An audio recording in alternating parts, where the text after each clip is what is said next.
The first test of the Border Gavaskar Trophy was full of surprises.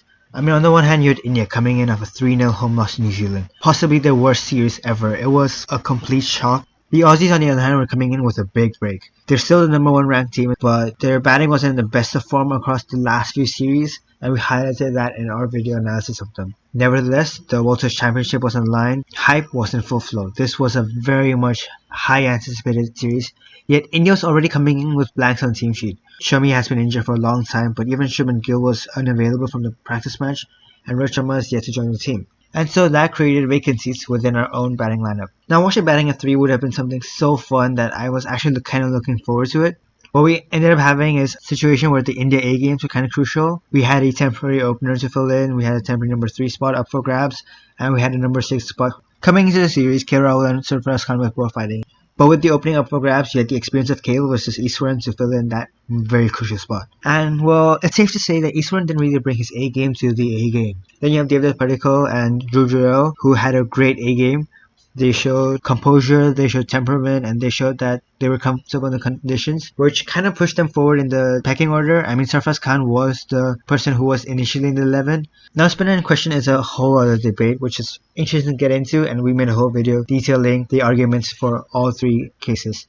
We thought that Jadeja would be the first preference, and he usually has been that. His stats in Australia also back that up. Ashwin talks were brewing in the camp. Given the way he was communicating with the press and the way things were in terms of him practicing a lot before the test, it looked like he was going to slot in.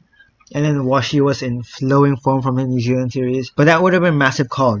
It was a 3-way debate. I thought maybe 2 of them could have played. And in the end, India made a massive call. They went on Washington Sundar. He made the cut, and that's a big sign. Now, the reason why you only had 1 spinner is because you had Nitish Kumar Reddy. And he's only 21, so he was not only the youngest in the squad, but he's also generally very, very raw.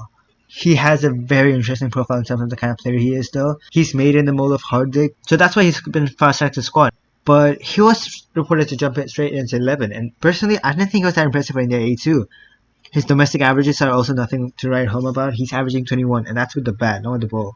So I was very much on it. I was saying this is a BGT. I mean, we're leaving out some big names for the spinners. And then finally, as if there weren't enough confusions, we had another pacer slot up for grabs, the 3rd pacer, and it could have gone either way.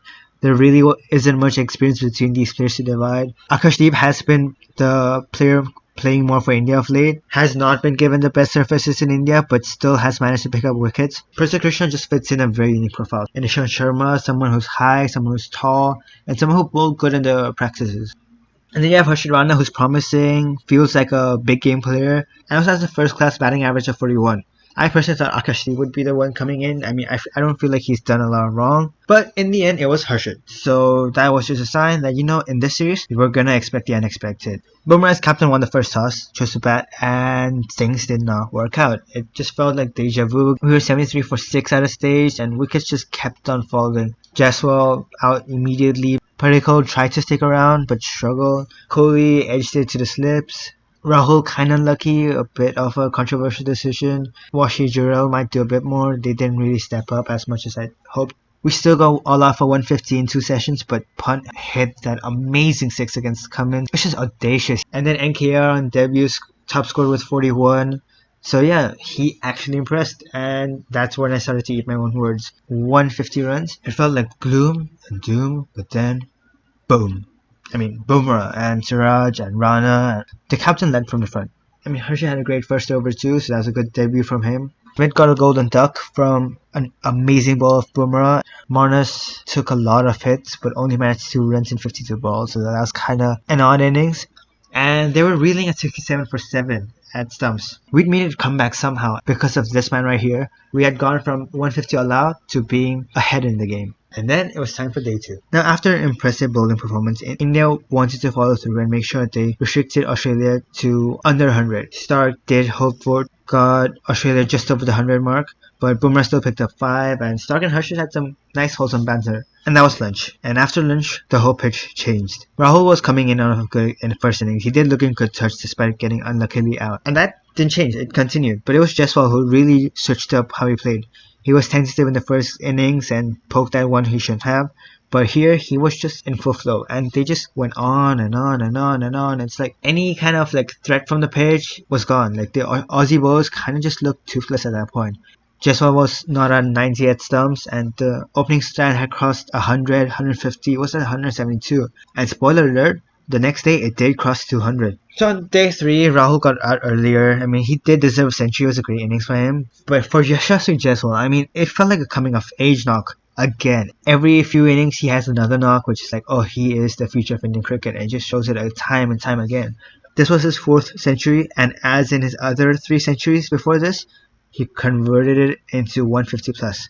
And only Graeme Smith before him has replicated the. Don't forget, this is a player who's playing his first match in Australia, but he's growing and growing and growing at an unparalleled pace.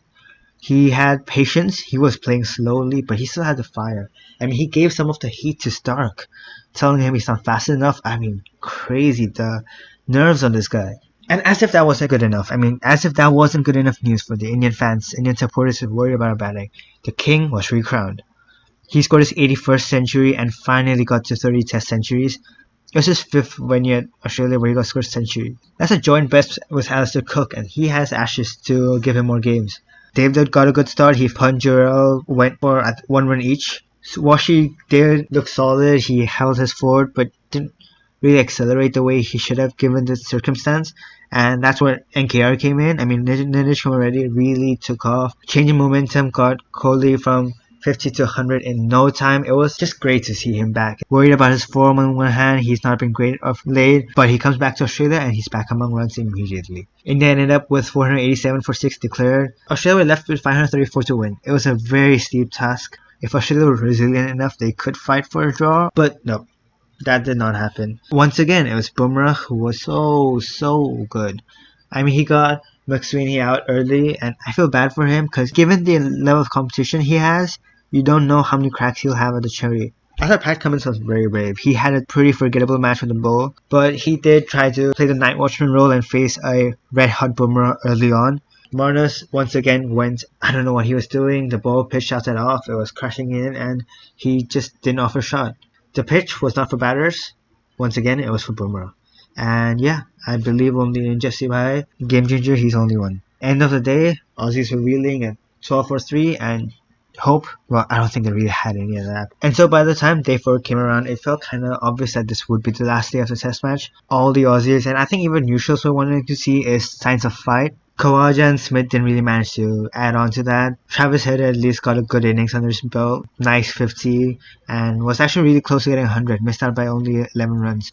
Even Richard Marsh looked in good flow, laid a few blows. They ended up getting all out for 238 though, means they lost for 295 runs. Like, I mean, losing by almost 300 runs in the first match of the series is just does not bode too well for them. All of our 6 bowlers who bowled got wickets amongst them, and Bumrah once again got man of the match.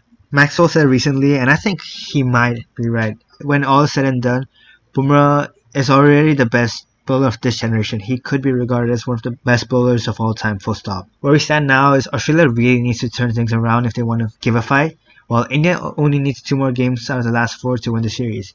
And only 3 more for the World Test Championship. It's more hopeful now than it was before, at least if they want to keep things in their hands. And so we have a bit of a break before the next match. Gill should be back, but now there's reports that he is still not going to be fit yet, so that's a bit of a concern.